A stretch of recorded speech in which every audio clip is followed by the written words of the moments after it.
of who's here, the work group members. I'll start with myself. As noted, Andrew Place. I'm a senior advisor here at Maryland Department of the Environment.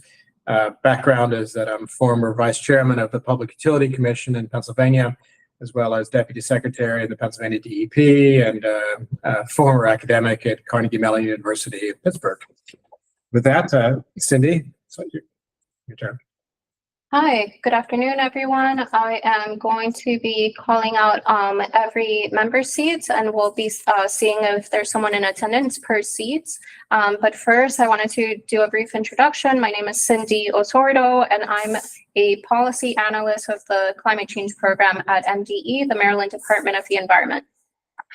So I am going to go one by one. Member of the Senate, Senator Malcolm Augustine. Member of House of Delegates, Delegate Lily Chi. Mr. Place is here for MDE. Secretary of Commerce, Assistant Secretary Heather Graham. I'm here for Heather.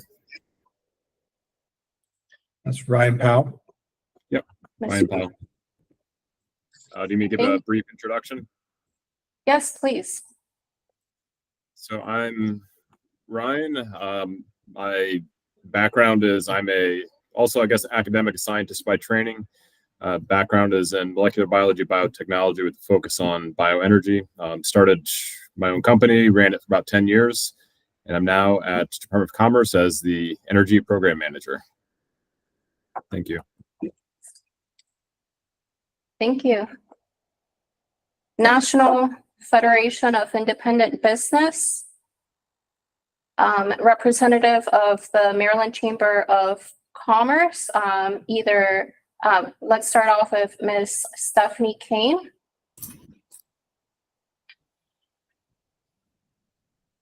All right, hopefully is my video registering for you all? Hopefully, okay. Yes. Hi, yes, Stephanie Kane here on behalf of the Chamber. I work for Old Dominion Electric Cooperative. We are a generation and transmission co-op that provides power to Choptank Electric on the Eastern Shore.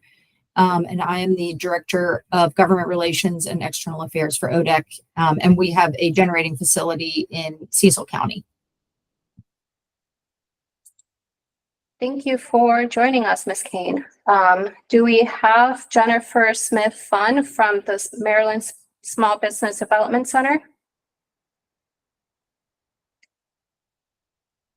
Okay, and then Ms. Nancy Sopko with US Wind. Yes, hi, Nancy Sopko, Head of External Affairs for US Wind. We're a offshore wind developer based in Baltimore, Maryland. Next, we have Charles Washington with BGE. Charles did mention that he was not able to join us today, but is anyone else from BGE here? Good afternoon. This is Zach Mitchell representing Charles and the Baltimore Gas and Electric team. Thank you for having me. Thank you, Zach. Ms. Delegate Chi, we are doing introductions. You're muted.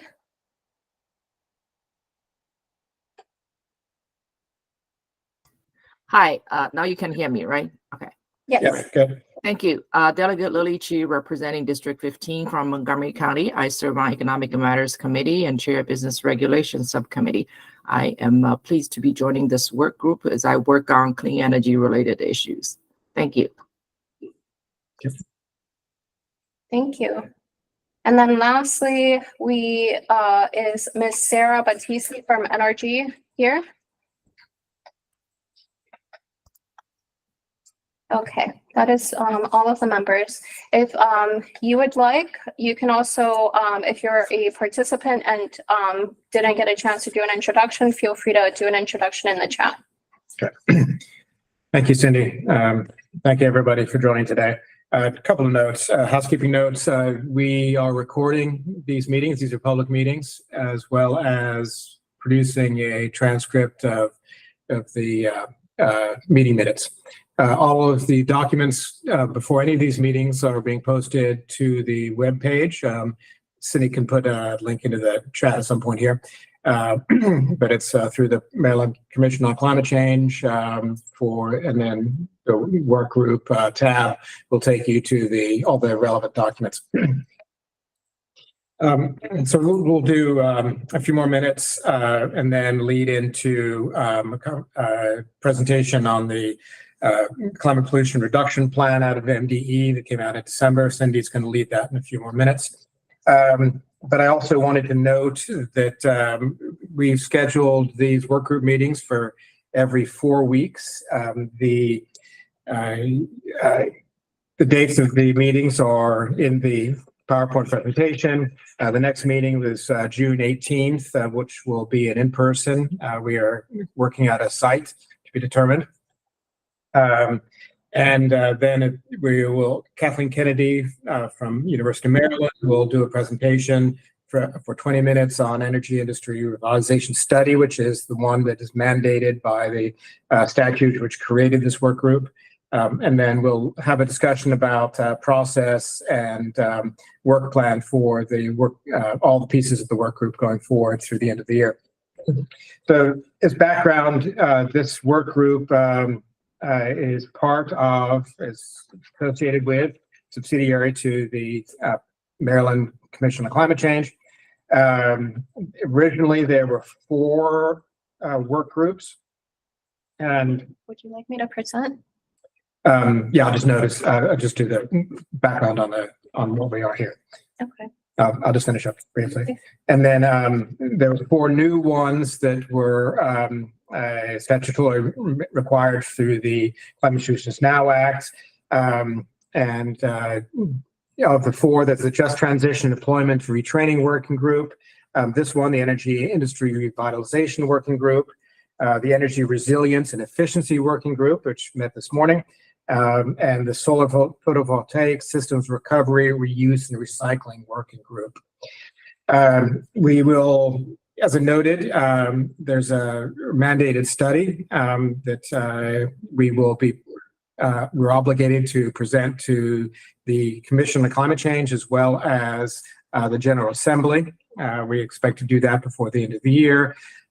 We also have the opportunity, and I would hope that we'd feel an obligation to provide recommendations to the Commission on Climate Change that we've promulgated through this process.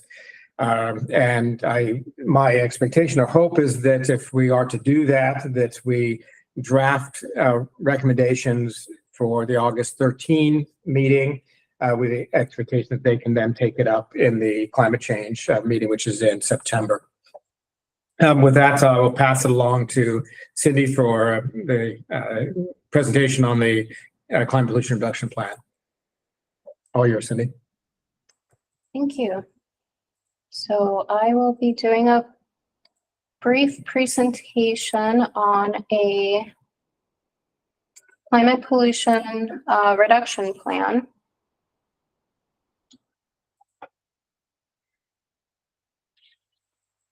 Just a second.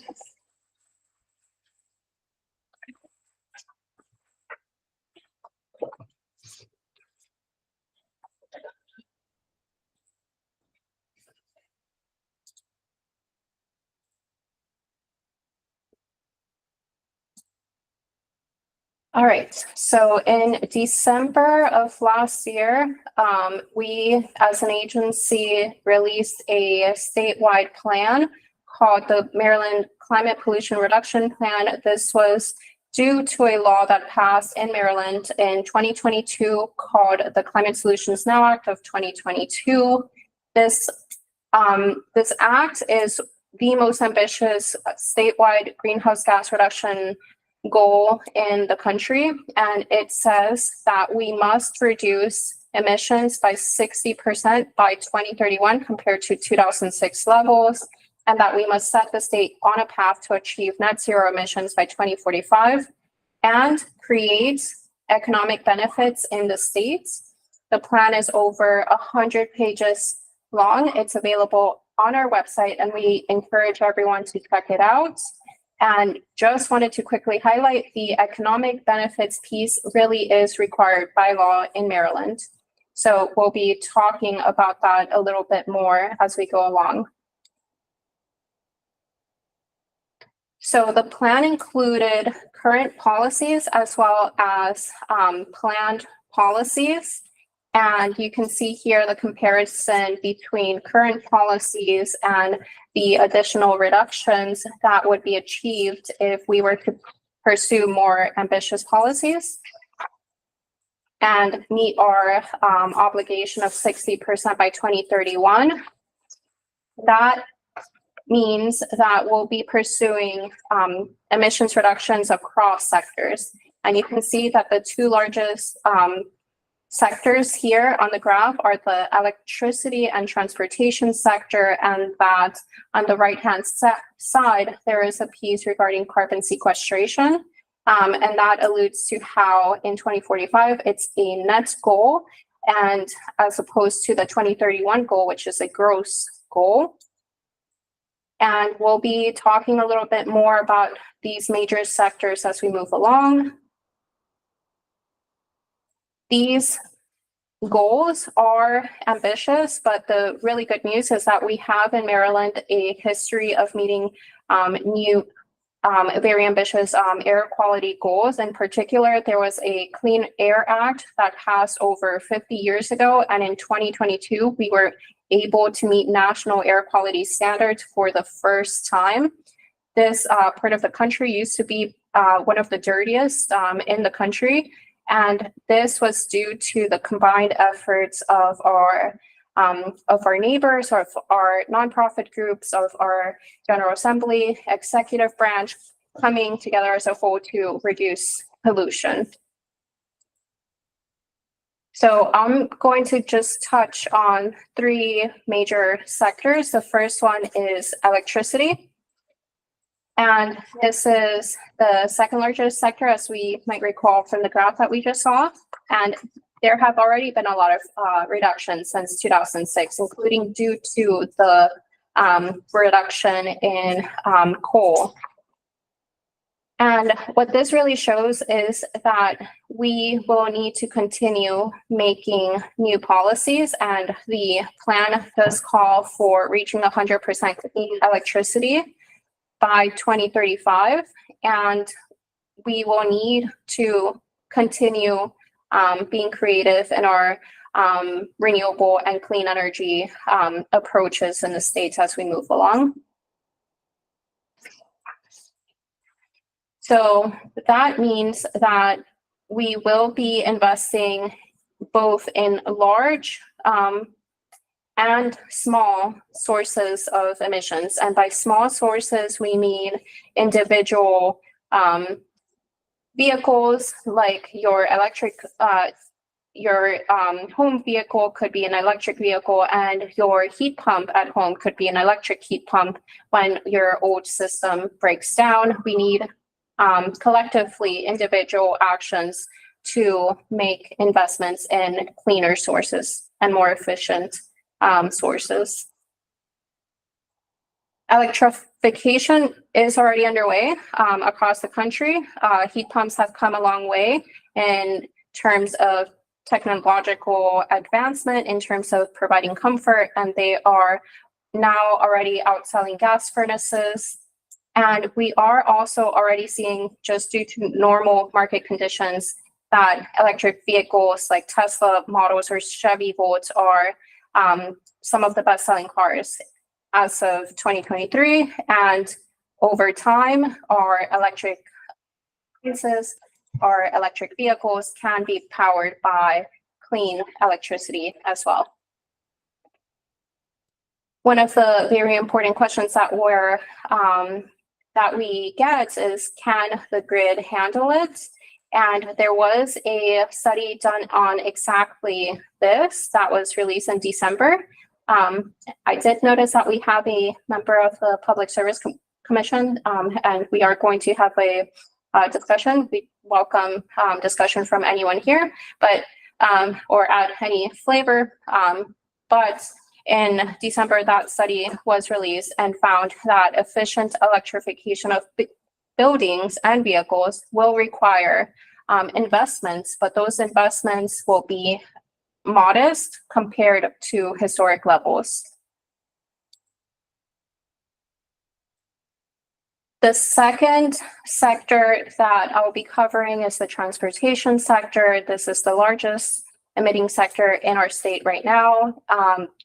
And what we envision in our climate plan is that across the board, there will be electrification. That means public and private vehicles moving away from fossil fuel burning internal combustion engines towards zero emission vehicles. Some of the policies that are included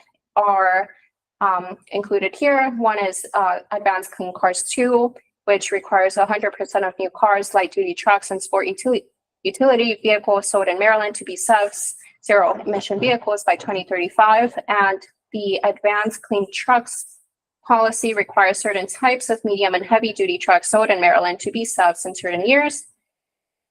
And in addition to these policies, we are also looking at reducing vehicle miles traveled.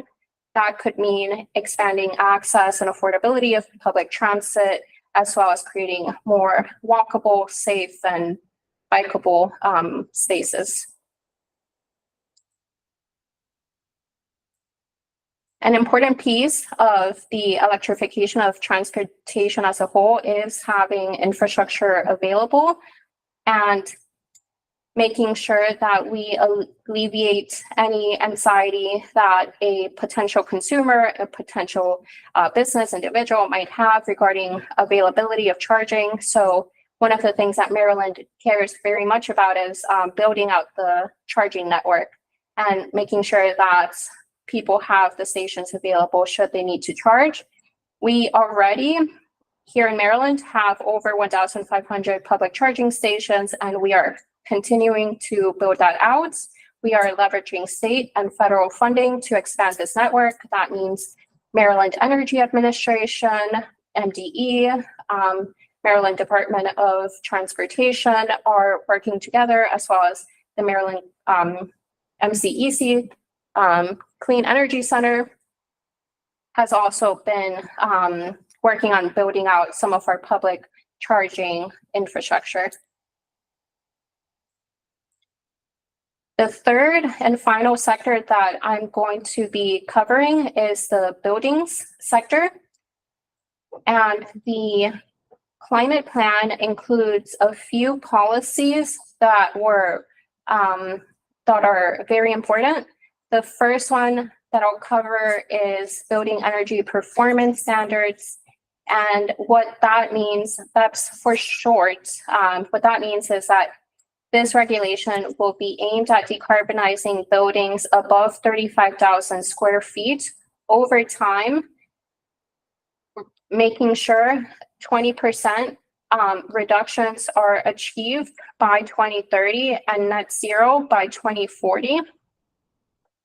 There are over 9,000 covered buildings under BEPS in Maryland, and that includes various buildings. There is a lot of thoughts and planning going on regarding BEPS. The second policy I'll briefly touch on is zero emission heating equipment standards.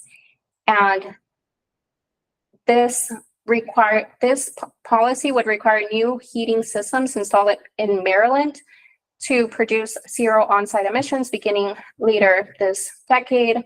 Zero emission heating equipment would include electric water heaters and heat pumps for space heating and cooling.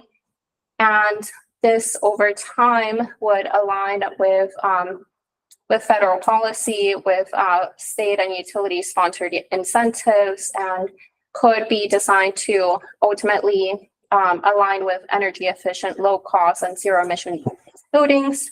And then lastly, there is one policy that is also, all of these are under development under MDE regulations. The last one is Clean Heat Standard. It is a performance-based approach to reducing greenhouse gas emissions from the building sector. And the idea behind this one is that it would be able also to align with existing policies and ultimately be market-based and friendly to customer choice flexible and ultimately get us closer to achieving our statewide emissions reduction goals.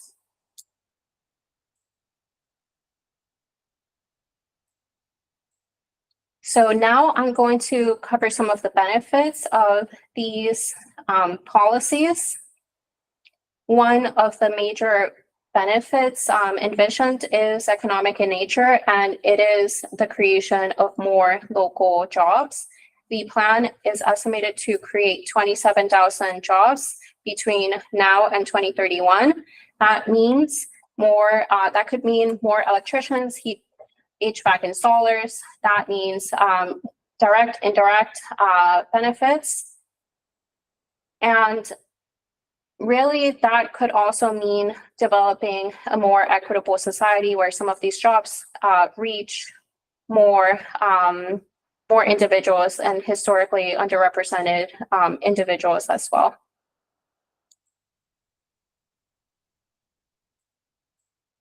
The benefits of the plan can also include lowering energy costs and putting money back into the pockets of ratepayers instead of customers spending more money in paying for their energy bills. They could experience some reductions in their rates and could ultimately save money from installing more efficient heat pumps, for example, or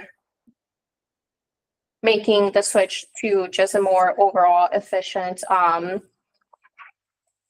system in their home.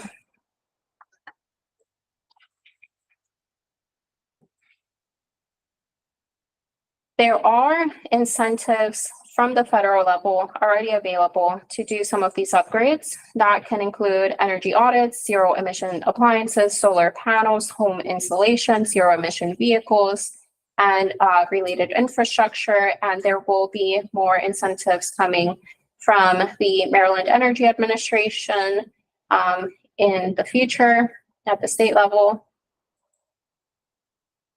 This is highlighting just a few of the available incentives for HVAC, for electric panel upgrades, for electric wiring, heat pump water heaters, electric stoves and cooktops, and heat pump clothes dryers. What the plan does that is above the already available federal incentives, is that it proposes keeping these electrification rebates available once that federal funding runs out, and making sure that it is available for low, moderate, and middle income households. There is a price tag that the plan includes for all of these policies, and it says that it would take $1 billion per year to fund the mitigation efforts that are needed. And there are some ideas that are included in the plan that contemplate how we could find this funding. That includes expanding, leveraging already available federal grants and loans, green revenue bonds, cap and invest program, and carbon fee, a hazardous substance fee, or fees on fuel burning vehicles. There will likely not be a single source that will meet our funding needs. There will likely be creative solutions that will be contemplated, and this is important because at the state level there are budget deficits, and we want to make sure that we spend the public money that we do have, or any new funding, responsibly, and that we do so while keeping in mind our Governor Moore's call to leave no one behind. So again, the $1 billion tag is pretty large, but that ultimately means investing back in Maryland. That means investing back in our communities, and that could be done through the various sectors that we just spoke about building electrification, transitioning to electric vehicles, industrial decarbonization as well, workforce development, and there is a lot of good work that can be done from all of this. There are a lot of economic benefits that are envisioned that were estimated to occur from our plan. That includes an increase in total personal income by $2.5 billion. And that also includes an increase in Maryland's GDP by $5.3 billion. This is not a zero-sum game. We can have a healthy economy and a healthy environment as well. It's also important to note that part of the reason we're pursuing our emissions reduction goals is due to the health benefits that it can create. The plan estimated $142 million to $322 million in additional health benefits in 2031 compared to current policies. And this ultimately means less asthma cases, reduced cancer rates, increased life expectancy for many of our vulnerable individuals, like our elderly, our children, or people who live in historically disadvantaged communities. So really, ultimately, this is for our current Marylanders, but also for our future generations. And as I mentioned earlier, these are ambitious policies, but we have already made a lot of progress, and we can achieve even more. It's also important to note that emissions reductions are not just local. We are also contributing to global emission reductions, but by contributing to we're also contributing to global emissions, but by contributing to the reduction of emissions and developing strategies to reduce emissions across sectors, we are able to be a leader for potentially jurisdictions, potentially for states, potentially for the country, and even the world. And the global benefits was estimated for the metric tons that were included in the plan. So the plan estimated 646 million metric tons of carbon dioxide equivalent between now and 2050. And that was estimated to be $135 billion in benefits. So what are the next steps? The next steps is that MDE will continue to maximize federal funding opportunities. We will continue to work on our regulatory processes for the policies that were mentioned. We will coordinate with the Maryland Commission on Climate Change, which this working group is under. We will evaluate funding mechanisms, and I will be putting in the chat in a short while the Climate Pollution Reduction Grant website. That is one of the primary ways that we as an agency are leveraging funding opportunities.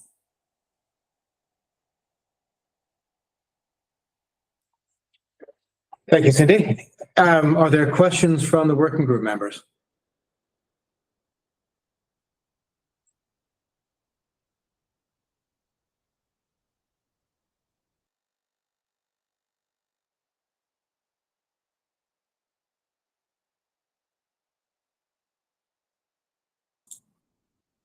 Seeing none, next on our agenda, as I noted earlier, there is a study that is mandated by the statute to study the impacts of transitioning to renewable energy.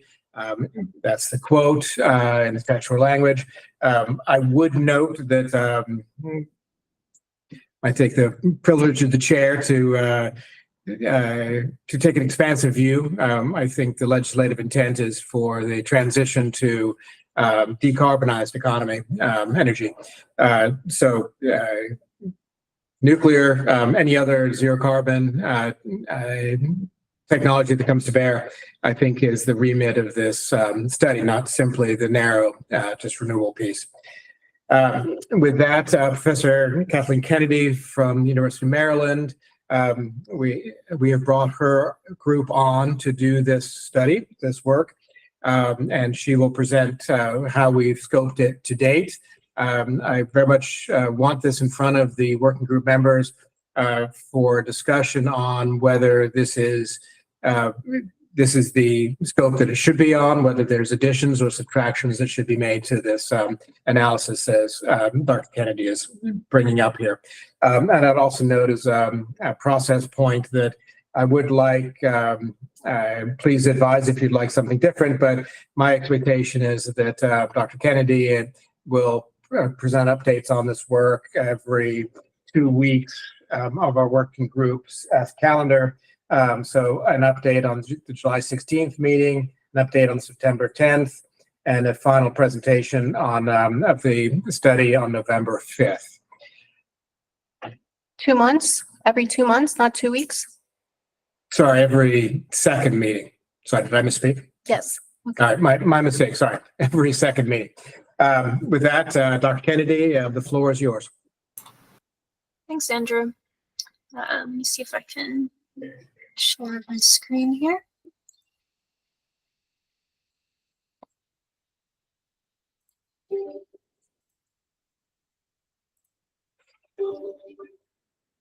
Okay.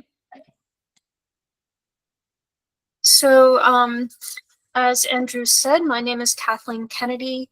I am an assistant research professor here at the University of Maryland Center for Global Sustainability. I'm also the Maryland Program Director within the center, so I've been working with MDE on a number of projects in the past few years, supporting the state's climate goals.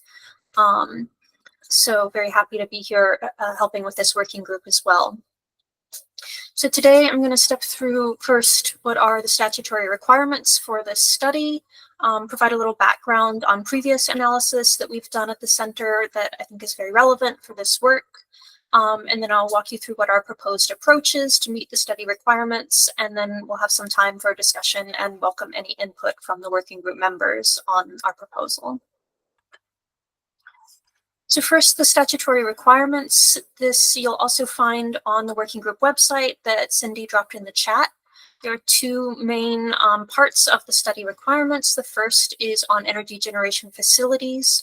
So there's an analysis that identifies the energy generating facilities that may need to close as a result of the transition to renewable energy, and then looking at the impacts of that, particularly thinking about what the timing of those closures might be, any layoffs of workers, how that impacts businesses and communities, and then how the state can respond to those facility closures. And then the second piece is looking much more broadly at small businesses throughout the state. So how many small businesses might be impacted by the transition, and what are the impacts associated with that transition for small businesses as well. And again, you can see the detailed wording for this on the working group website. So CGS did previously provide modeling in support of Maryland's climate pollution reduction plan. So you'll note that this is the same data that Cindy was just showing in her presentation. These are the two scenarios that we modeled for the climate plan. First, current policies, which is everything that's on the books in Maryland, and federal policies that are relevant as well. And then there's current plus plan policies, which includes all of the things that are proposed within the climate pollution reduction plan.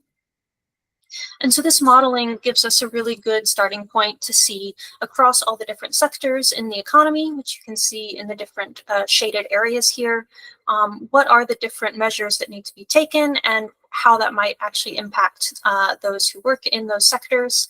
And so we can use this to inform things like the small business analysis to know, what actually happens in the transportation sector under this plan. But looking specifically at the electricity sector, since that is a big focus of the study, this is now just looking at greenhouse gas emissions from the electricity sector. And we do see that emissions need to drop off quite rapidly.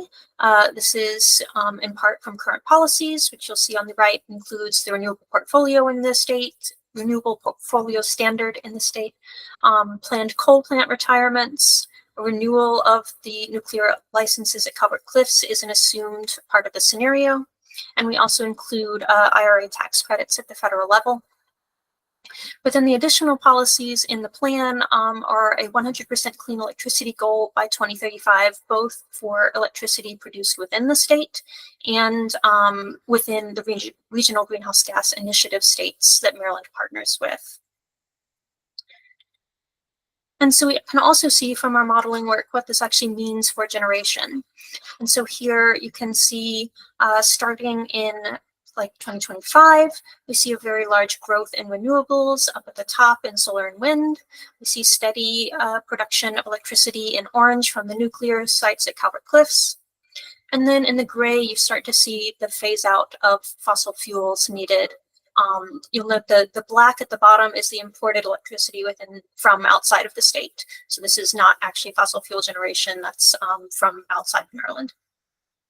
And then we also see a little bit of sustained fossil fuel use with carbon and capture and storage going on longer term. So our proposed approach for the energy facilities part of the report will be to leverage this analysis that we've already done to estimate timelines for facility closures through 2035 based on the modeling that I just showed. We'll gather all publicly available data that we can find on those facilities that are expected to close. And then where possible, we can reach out to those facilities directly to get additional details on any plans that they may have in place already.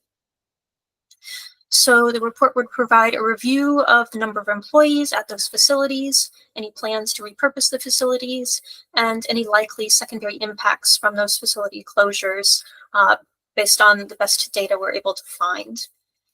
We would also suggest recommendations on ways that we can leverage state and federal policy to support the impacted workers and communities based on those facility closures, and review any proven methods of incentivizing the transition to renewables in Maryland or based on policies in other jurisdictions. For small businesses, we would provide a review of the number of small businesses and employees per sector and the distribution of those activities by metropolitan statistical area. That's based on available federal data that we know we can find. We'll also do a review of any additional data that we can find through federal or state databases. And then we'll use, again, the modeling that I mentioned earlier to determine what are the areas of activity that are likely to be impacted by the transition to renewables and electrification. And then to the extent possible, again, based on available data, we'll try to estimate the costs associated with those transitions. And then we'll again suggest recommendations on ways to leverage state and federal policy to support small businesses and look at any policy approaches to ensure that small businesses participate in all of those benefits of the transition that Cindy was mentioning and don't just have to shoulder costs, that they really feel those benefits as well. So now I'd like to open it up to the working group. We particularly like to hear about any of your priorities for this study to make sure we know what are any specific areas that we should prioritize, any specific challenges that we should make sure to address. And then we'd love to also hear from you if there are specific resources that you know about that would be relevant to the topic, and any successful approaches that you think the report should highlight. But any other input is also welcome.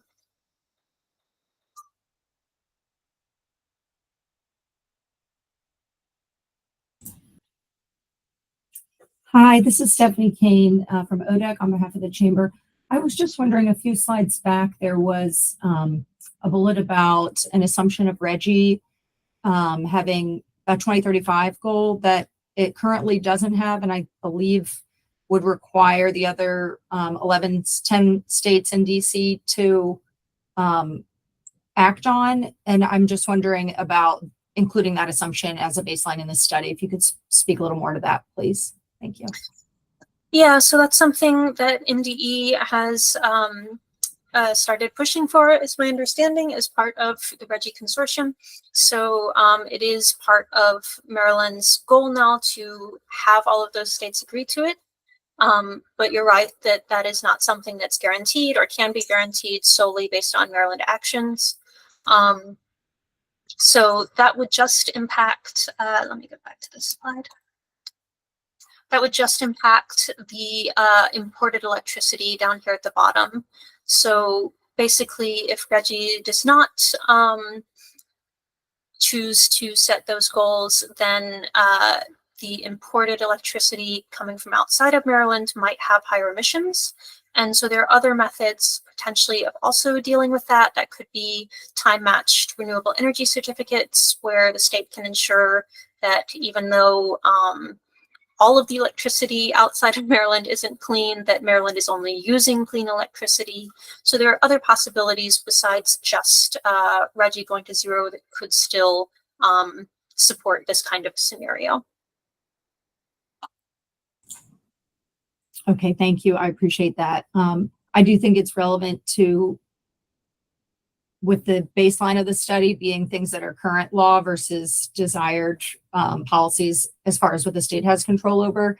And I think RGGI is very tied to the concept of the cap and invest program, because it's a similar duplicate payment for the same emissions that will be happening with in-state generating facilities. So I think that it is a relevant cost to include when looking at economic benefits and disadvantages that would befall, the economy with and without RGGI. So I just will add that I think that it should probably be included where it is as far as having the study done. Stephanie, can Yes. I ask a follow-up to your question? And so Kathleen just mentioned a alternative, and I'm wondering if you have any ideas, or if that was kind of along the lines of what you were thinking was some type of alternative policy. I don't have something to suggest. Unfortunately, I think that the issue of leakage from power outside of Maryland may, in fact, go in the other direction, as we see data centers, which are very high energy users, locating in the Mid-Atlantic region in particular. So I just think, as far as like a realistic, if we're talking economics and numbers, that we should use current law to be as accurate as possible. And I'm sorry, I don't have a proposal other than just using what the current law is. So we do, of course, have the current policies scenario, which is just what's currently on the books. So we can use that scenario as well with the same, detail in the modeling to provide sort of a comparison point, if that's something you think would be useful. I think it would, exactly, as a comparison point, and for a as things stand today benchmark.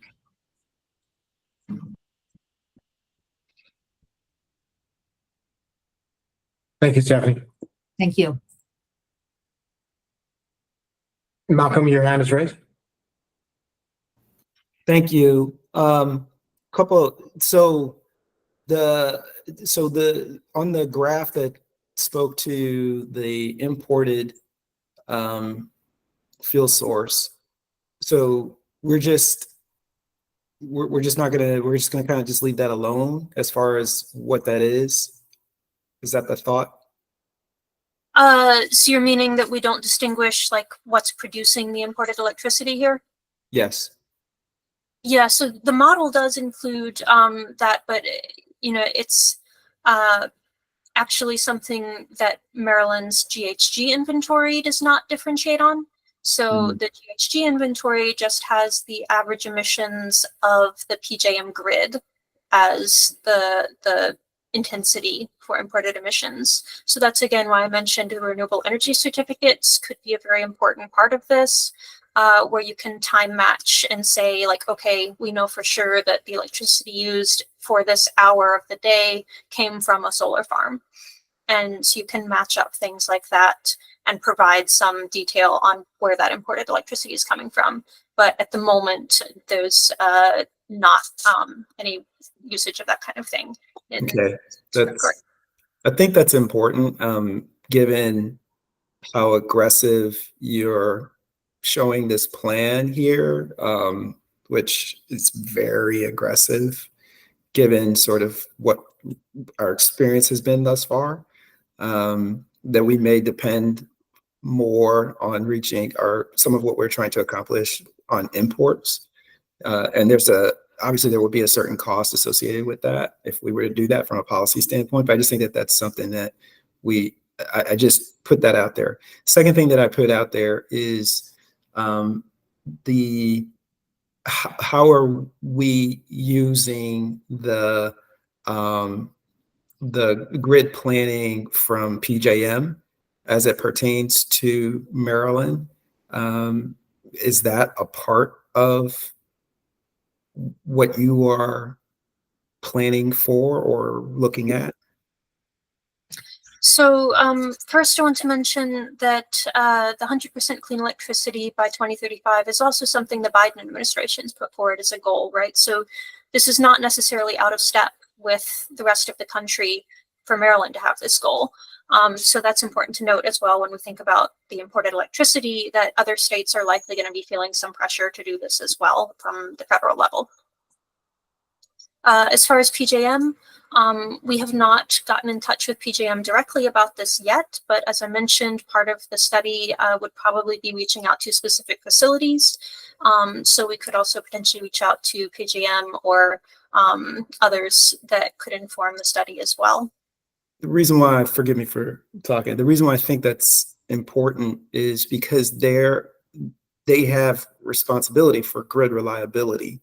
And so while it's important for us to plan and do the things that we do, they have the jurisdiction on the grid reliability, and we're dealing with that now, obviously, where we're building transmission in order to, as we have closure. So it's just an important part of the conversation. I just think it just needs to be a part of it. Thank you.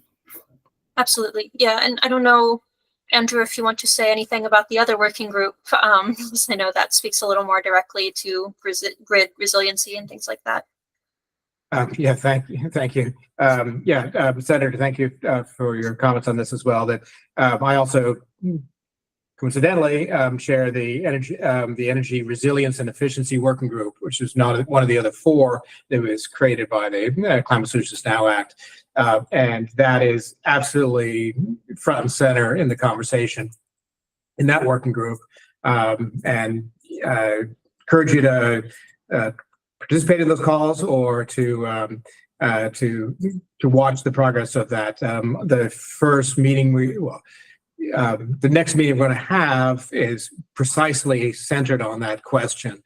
So the global question of resiliency, everything from bidirectional electric vehicles, battery storage, retail battery storage, infrastructure needs, the RMR that's expected for the closures of Granite Shores and Wagner, et cetera. All of that is going into this bucket of the conversation of what policy drivers might be needed and recommendations might be put forward by that particular working group that's meeting in tandem. And we are also in touch with the research team that's doing a study for that working group at Johns Hopkins. So to the extent possible, we can coordinate with them and make sure that we're taking into account their findings as well. And I want to keep us focused on that. This working group I really want to be thinking through the lens of the small impacts on small businesses. That's our remit, and it's very important we get these baseline analysis correct to give us what, so we know what the costs and impacts would be. And I just want us to very much, we've got to be in our heads that we are thinking about what those impacts on small businesses. That's what the legislature asked us to do. So, sorry, Cindy, go ahead. if I may, so we're talking about two main deliverables. One is the study that Dr. Kennedy is leading. And so right now we're talking about some of the main questions that we should be keeping in mind, some of the data sources that we should be keeping in mind. And then separately, the other main deliverable that Andrew mentioned earlier is recommendations to the commission. So just pointing that out. And so there is, as Andrew just mentioned, the opportunity in this working group to think about challenges, but also opportunities for small businesses to contribute to a cleaner overall and more reliable grid. Senator? Sorry. So just in keeping with bringing me back where we're supposed to be, thanks. I'm definitely in agreement with you on that. You're saying it's going to look at both opportunity and also potential risk associated or loss or expense, so that we're going to cover both of those through the lens of small business in the state of Maryland? Yes, yeah, that's the remit. Okay. So that makes sense to me. It felt like, but it's going to be done based on some assumptions about how far along we believe electrification will be over the course of this time frame. Yes, yeah, and of course, every scenario we present is going to be wrong by the moment it's put on paper. I don't mean that derogatorily. I was reminded of what is it, Marshal Ney at the Battle of Waterloo, or was it Napoleon, said, as soon as the first shot is fired, all plans go out the door. I'm sure I'm paraphrasing, and I'm not speaking in French, but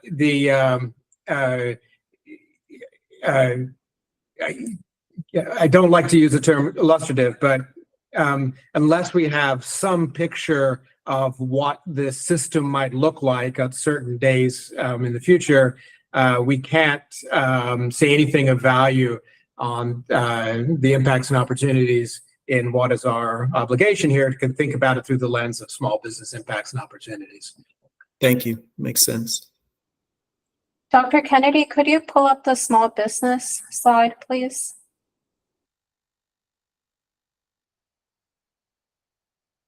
So these are the data points that we are proposing, and then the recommendations would be to leverage policy, and yes, that could include electrification, that can include clean energy to support small businesses, and also making sure small businesses get benefits.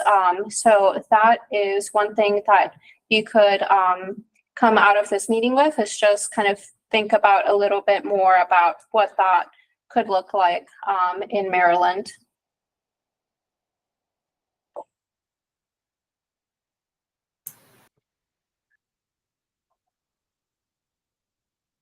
Delegate Chi? Thank you. I appreciate this discussion very much in terms of business participation in this process, which is critical.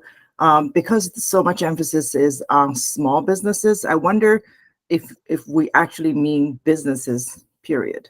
Because, you know, Maryland doesn't have a lot of large businesses or corporations. And it's important that we not only keep them, but help them with the transition, whether they are headquartered here or not. And especially the headquarters businesses, we just don't have many of significant size, right? So we already have tax disadvantage compared to some neighboring states when it comes to energy transition. Some of the businesses happen to be, let's say, biotech, you know, which is our flagship industry in Maryland, and they consume tremendous amount of energy.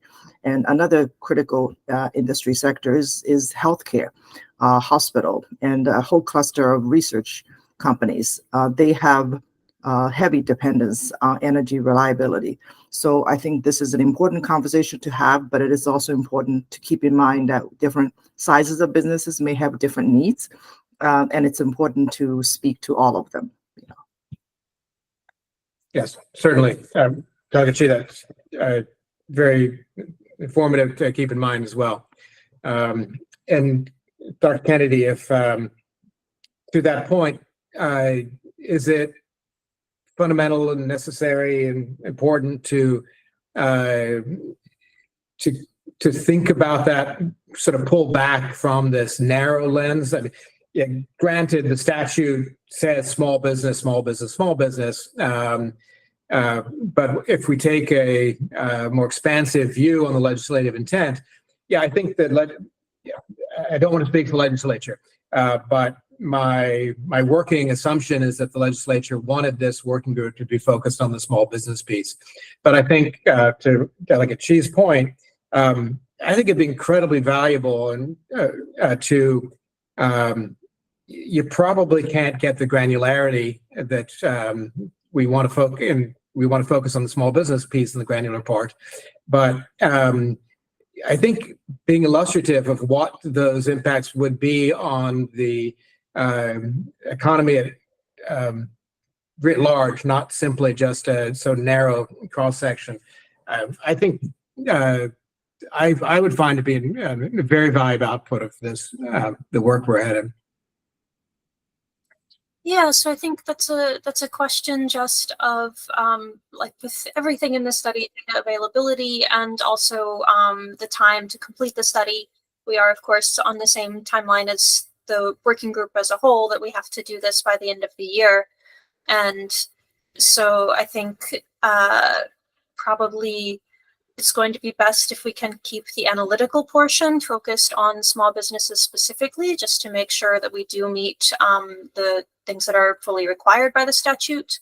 But we could perhaps speak more narratively, or as you said, illustratively, of what that means beyond small businesses, just to provide a more complete picture. Thank you. Delegate Chi, is that useful? Are we in the right lane? Yeah, I think just having that kind of awareness is important, because we like to talk about small business as like the go-to reference for the business community. But if you look at job creation and the tax they paid and the overall contribution to the entrepreneur ecosystem and economy of Maryland, the handful of large businesses contribute just as much as the whole cluster of small businesses. So their value should not be underestimated, And I know because Maryland, tends to punch below our weight when it comes to Virginia, we need to be extra careful if we write off certain big businesses as irrelevant to our conversations, because whether they are big polluters or not depends on how we engage them, right? Thank you.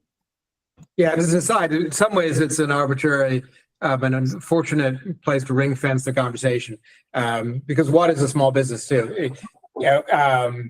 You could have a franchise of a small restaurant that's or a fast food restaurant that is still a small business constrained by its geographic locale, and will have distinct impacts and potential opportunities. Would act like a small business in that regard, but is not captured by a very narrow definition of what is a small business. So that was coming to my mind too when you were speaking. There's a comment in the chat, very relevant to our conversation, the definition of a small business. U.S. Small Business Administration defines a small business at less than 500 employees. I wonder, Dr. Kennedy, does this align with what you're thinking the definition could be for the study? Yeah, we would expect to use the federal definitions because most of the available data is from federal data sets, so they will be complying with that definition. So that's where we'll be drawing from mostly. And I'd draw your attention to Delegate Chi's note as well in the chat that most businesses are under 50 personnel. And Ms. Kane, you have your hand raised. Yes, I added that link in the chat, and I'll just add that ODEC has about 35 employees in Maryland. So we are a small business in Maryland. And in the prompt for the work group, while it's not through the lens of small businesses, it does explicitly carve out the impact of facility closures. And because we have a generation facility, we love clean jobs, and there's a really positive economic impact story to tell. But I think it's really important for this work group in particular to be also honest about the negative economic impacts that would come from premature facility closures. You know, that's 35 employees in Cecil County and their families and the businesses that they frequent and, you know, on Main Street every day in Rising Sun. So I just want to make sure that this, like, if we're looking at numbers, that like we need to tell the story accurately of what the impacts are going to be, is my primary concern. So I don't want it to get swept away. I think it needs to, like, we're a small business too, and see what the impact would be to us and other generators, and then the spillover impacts from that. So just want to raise that.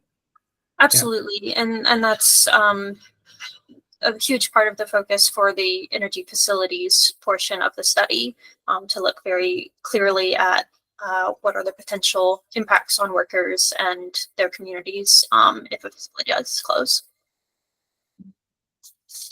Yeah, I mean, clearly we have two obligations. One is the opportunities and one is the impacts, and one is not subsidiary to the other. And it would be a great failure of us as a work group if we did not be as close to attentive to the negative impacts as we were to the positive opportunities. Senator Augustine? Thank you. And forgive me for not being all that swift on this. We talked, and the first one talks about the identification of those. Well, I guess I'm asking, how are we identifying businesses impacted by the transition to renewable energy? Or is that part of the study? And that's part of the study, yeah.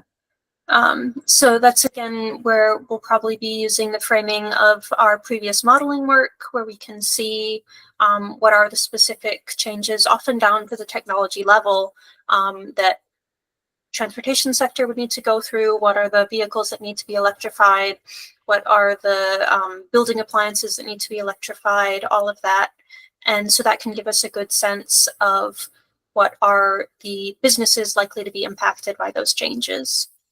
Okay, and is there a second bucket of, there are those that are specifically impacted by virtue of being a part of the industry? And then there's also likely, let's say, some that maybe heavy users of electricity and stuff like that, or small businesses that might be that the impact of the costs and just energy in general is just a higher, it matters a lot to, let's just say it like that. Like, let's say it matters a lot to those. I mean, would that be a part of it as well? Like, let's maybe say businesses where energy cost is a certain percentage of their total cost of doing business, or something along those lines. Yeah, so that's again a question of how much data are we able to find to get at those secondary or indirect impacts. It's definitely something of interest, and we just need to figure out, like, where is the right place to draw the line, right? Because we can't, unfortunately, do an individual study of every single business in Maryland. That's just unfortunately not practical.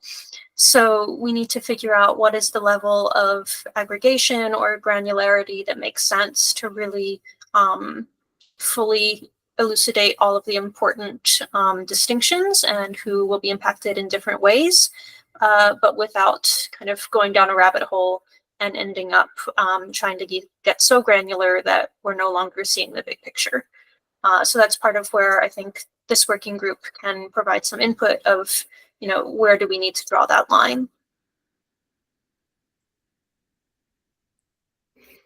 And as I noted earlier, the working group, please disabuse me of this if this is not a direction you want to include. But I want to view this as focused on a decarbonizing or decarbonized economy, not very narrowly through just renewable. I see potential future that there's zero carbon liquid fuels out there. And I wouldn't want that to be off the discussion if we just narrowly focused on electric vehicles, for example. And you might have ammonia, zero carbon produced ammonia, and whether that could that be produced in Maryland, or is that going to be imported, or does that not exist in the economy for shipping, for the ports. So I want to provide a caution that again, the work group, please disabuse me of this, but I think it's a miss if we just thinking through this narrow lens of renewables only. So I'm not sure that's the world in which we would see ourselves. Dr. Kennedy, could you pull up the last slide with the questions? So as an example of something we could do is we could say, yeah, we want to look at biofuels. So one of the things that we could find is data sources, if it's publicly available, if it would be something that we can study. That is exactly the kind of thing that we could look at as a potential opportunity for the small business sector, and then perhaps a little bit more qualitatively beyond the small business sector. Right, yeah. So just trying to find what are the likely areas of potential and what are the likely areas of sort of challenge or difficulty that might come up as part of this sort of transition. Yeah. Josie? Hey everyone. My name's Josie. I work in the climate change team during the day, and at night I run a small business, a small brewing company. And so one of the things that I just kind of wanted to share was, as somebody who thinks the Kool-Aid of climate change mitigation and stabilization work is delicious, and somebody who wants to be a part of this change and do this work. And in fact, the whole reason I do this small business on the side is so I could have a real life shiny example to try to help persuade people of the benefits of really high indoor air quality and really high occupant comfort, and showing people that we can have these sort of uncompromised responsible luxuries, because of course nobody wants to talk about curtailing luxuries or giving things up. But you know, even as somebody who literally worked for the Department of the Environment, sits across from MEA, knows very well about a lot of the incentives that exist. It's like I've had to go back to all these pages through BGE and the Empower and all that. I can't, frankly, I can't figure it out. I mean, I've had to go back 4 or 5 times. And then there's even other things where it's like, well, you got to have all this kind of stuff. You need an engineer to fill out this application for you. And so, I mean, even simple things like paying for insulation upgrades and whatnot. And so, you know, that's just sort of some food for thought that I just wanted to share, is that there's a lot of great ideas, and new ideas are of course exciting, but you know, the intelligent management of existing resources, just sort of making things super easy for people. Because a lot of my industry friends who are opening multiple restaurants, who are opening other breweries, and you know, opening all sorts of type of businesses. I know chocolatiers and people that do all sorts of wonderful things. I mean, nobody's really thinking about energy like this group, and if they are, it's on a very surface level, sort of in a surface level way. So just being able to really reduce barriers to like maximize the existing resources that we have, I really see that as like such a promising part of work groups like this, because it's not a heavy lift. It's not the creation of something new. And again, you know, it's like people's cup of compassion overfills very quickly these days with everything going on in the world. And so just being able to offer people an easy solution, you know, that would just sort of be the food for thought. It's just removing barriers. If I can make a connection to that. Go ahead, Cindy. So what I heard Josie say is that as a small business owner, and as a citizen, there's just a lot of information out there. And if there was a common thread, I think it's accessibility and consumer education. And so what that makes me think about is perhaps like a narrative section on accessibility and consumer education regarding small businesses during the transition, or just being involved in the transition. Delegate Chi, do you like to elaborate on your on the chat? Oh, thank you. Yeah, I was just agreeing with Jose's point, which is excellent. I think that's part of our frustration too, because as legislators, we don't always work in sync in terms of, who is advancing what kind of ideas, right? And you kind of discover once you go into the session that there are other brilliant ideas being advanced as, some legislatively, but then on the administrative side, you also have an army of people working toward the same similar kind of goals.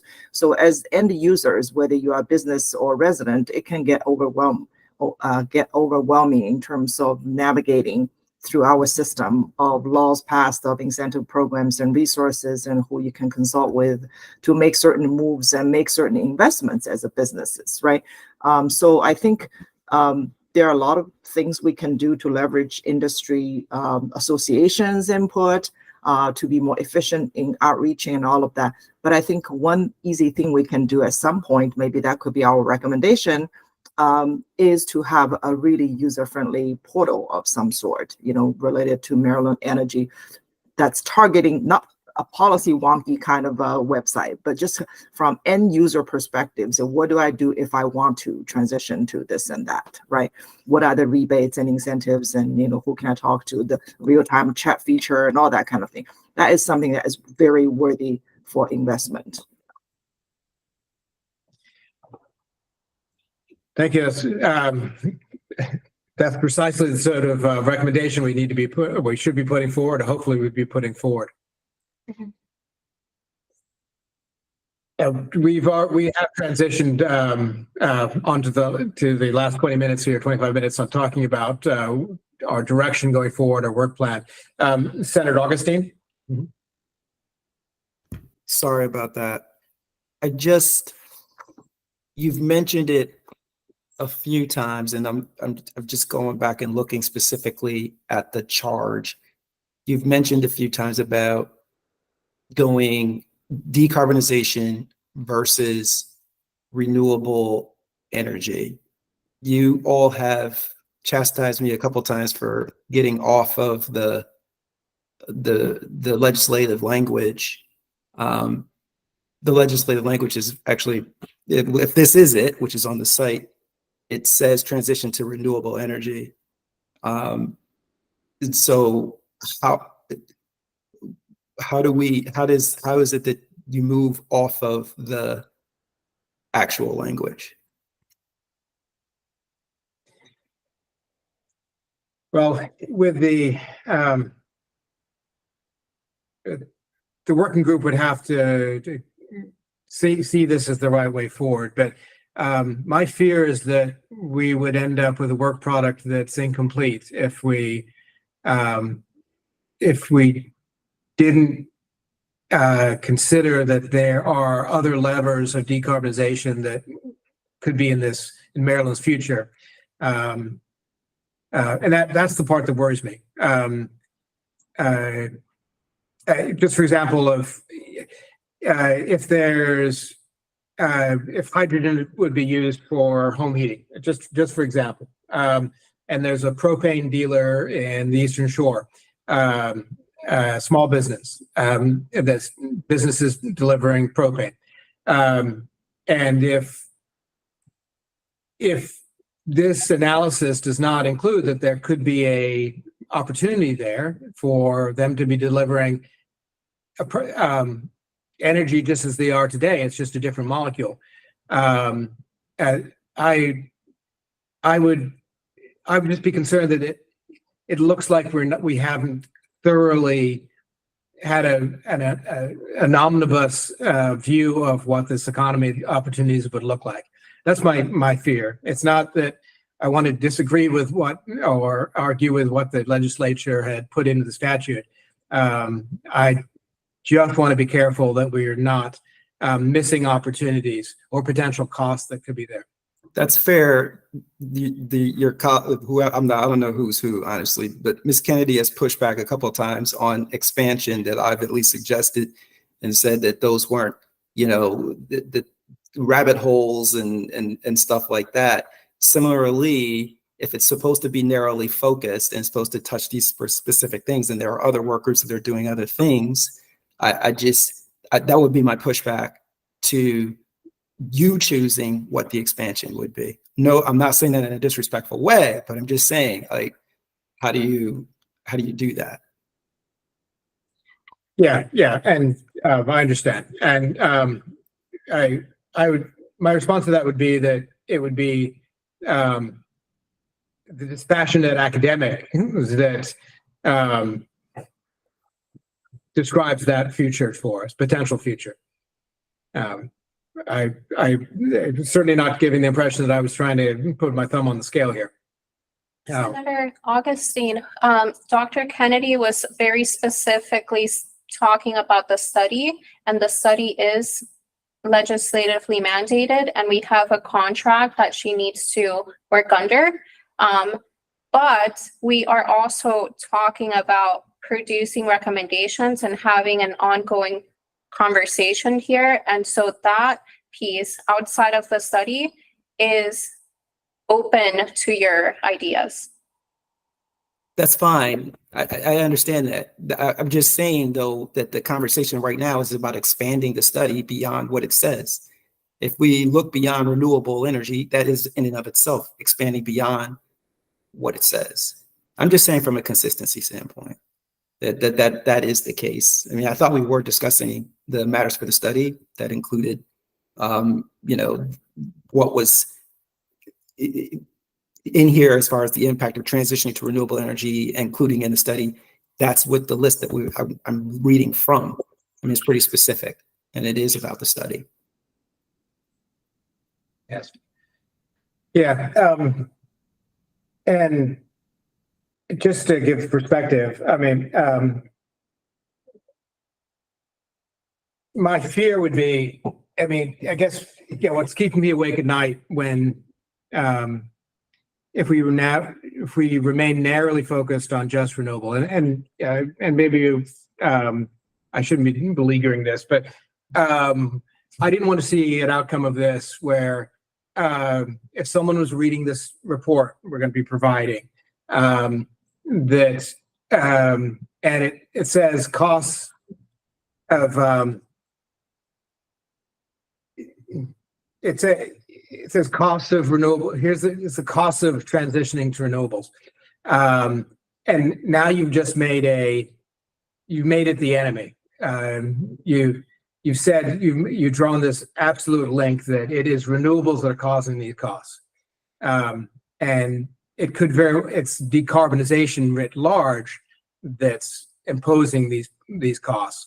And I want to make sure that that's not lost, and that that makes an easy target or an unfortunate target of just renewables if we narrowly focus on that.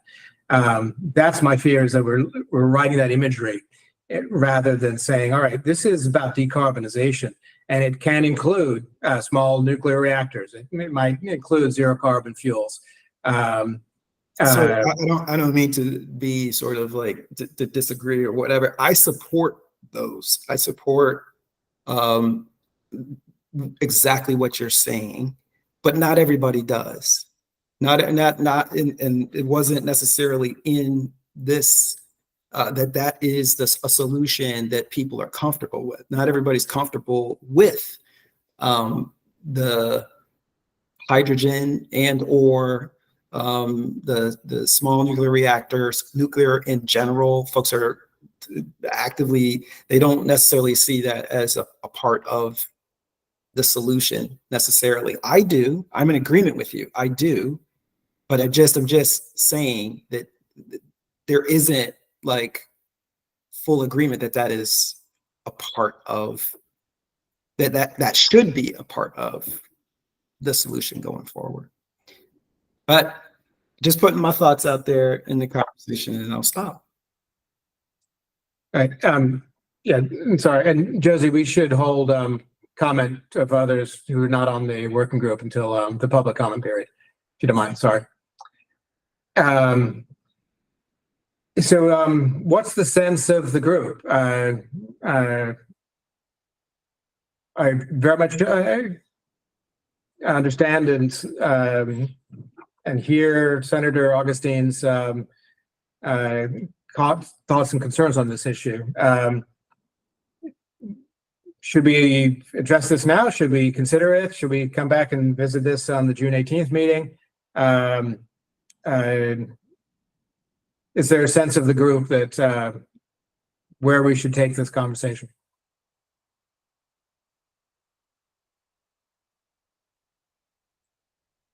Ms. Kane?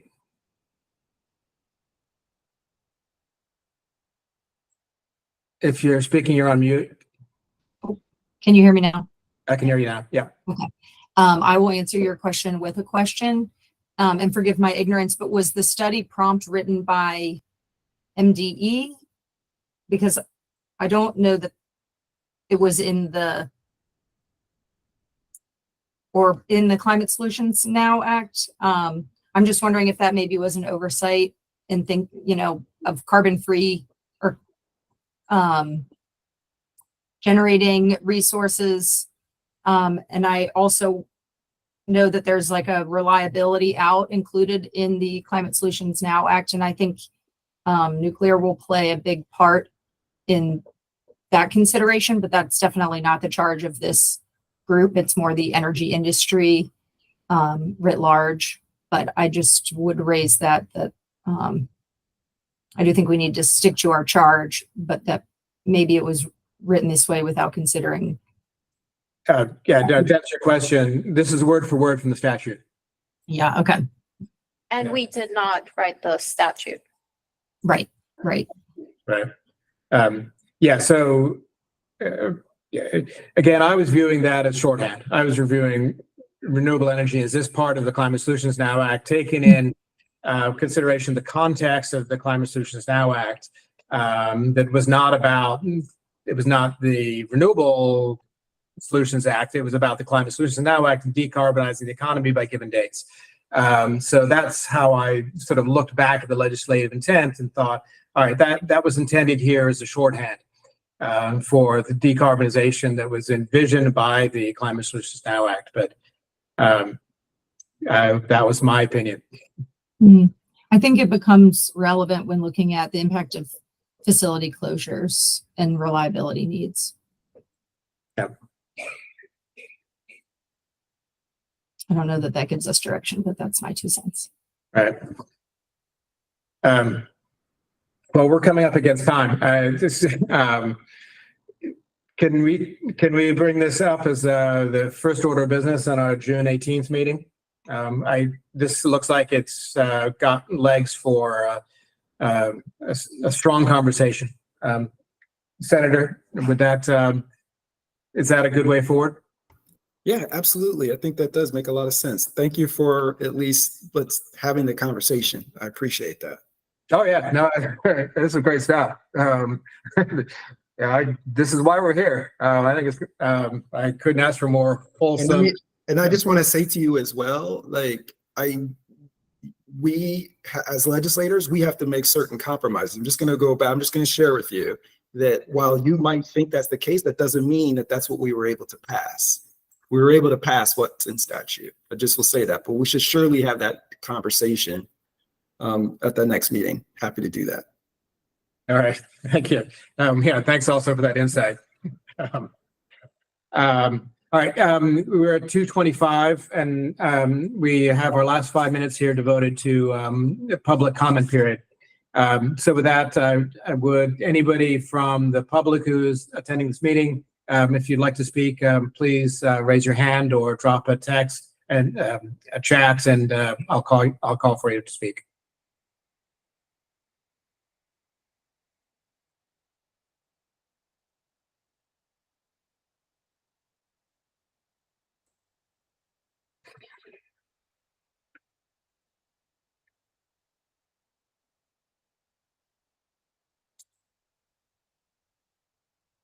All right, seeing none, I will bring this to a close. If there aren't any further comments, certainly members of the work group, please speak up.